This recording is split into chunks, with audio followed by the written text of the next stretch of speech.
1955 সালের 4 নভেম্বর মিনু বারোয়ের ঘরে জন্ম নেন প্লেব্যাক সম্রাট এন্ড্রু কিশোর। মায়ের প্রিয় শিল্পী কিশোর কুমারের নামে কিশোর নামটি নিয়ে তার নাম এন্ড্রু কিশোর রাখা হয়। এন্ড্রু কিশোরের বাবা ক্ষিতীশ চন্দ্র বারোই, মা রাজশাহীর বুলনপুর মিশন গার্লস হাই স্কুলের শিক্ষিকা ছিলেন। রাজশাহীর আব্দুল আজিজ বাচ্চুর কাছে সঙ্গীতের হাতেখড়ি এন্ড্রু কিশোরের আসল নাম কিশোর কুমার বারোই, কিন্তু চলচ্চিত্রে গিয়ে দেওয়ান নজরুল নামের পরিচালকের কথায় ও প্রফেশনের খাতিরে এন্ড্রু নামটি যোগ করেন।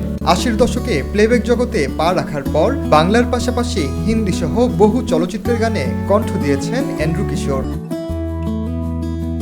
এটি এন্ড্রু কিশোরের গাওয়া জনপ্রিয় একটি গান, পাশাপাশি বাংলা গানের কালজয়ী এক সৃষ্টিও। আর এই গানের জন্যই প্রথমবারের মতো 1982 সালে জাতীয় চলচ্চিত্র পুরস্কার, 1978 সালে আলম খানের সুরে প্রতীক্ষা সিনেমার গান এটি।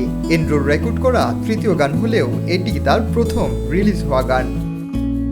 1984 সালে নয়নের আলো ছবির গান এটি। এই সিনেমার মধ্য দিয়ে প্রথম পুরো একটি সিনেমার সঙ্গীত পরিচালক হিসেবে কাজ শুরু করেন আহমেদ ইমতিয়াজ বুলবুল। শুধু তাই নয়, পুরো সিনেমার গানের গীতিকার ও সুরকারও তিনি। অসুস্থ অবস্থাতেই গানে কণ্ঠ দেন এন্ড্রু। এরপরেও তুমুল জনপ্রিয়তা পায় গানটি।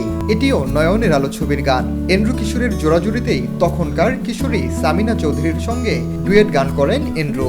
ব্যাপক জনপ্রিয়তা পায় গানটি। এরপর সামিনার সাথে গাওয়া আমার গরুর গাড়িতে বউ সাজিয়ে গানটিও ব্যাপক জনপ্রিয়তা পায়। গানটি যে সময়কার, সে সময় এ ধরনের গান কোনো ক্ষেত্রেই ছিল না।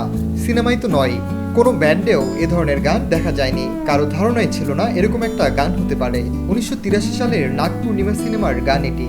24 মাত্রার মতো কন্টিনিউয়াস একটি মিউজিক ও হাই স্কেলের কষ্টসাধ্য গানটি গেয়েছেন এন্ড্রু কিশোর। এরপর তা ইতিহাস হয়ে যায়। দীর্ঘ 10 মাস ক্যান্সারের সঙ্গে যুদ্ধ করে 6 জুলাই রাজশাহীতে বোনের ক্লিনিকে মারা যান বাংলা সঙ্গীতের প্লেব্যাক সম্রাট এন্ড্রু কিশোর।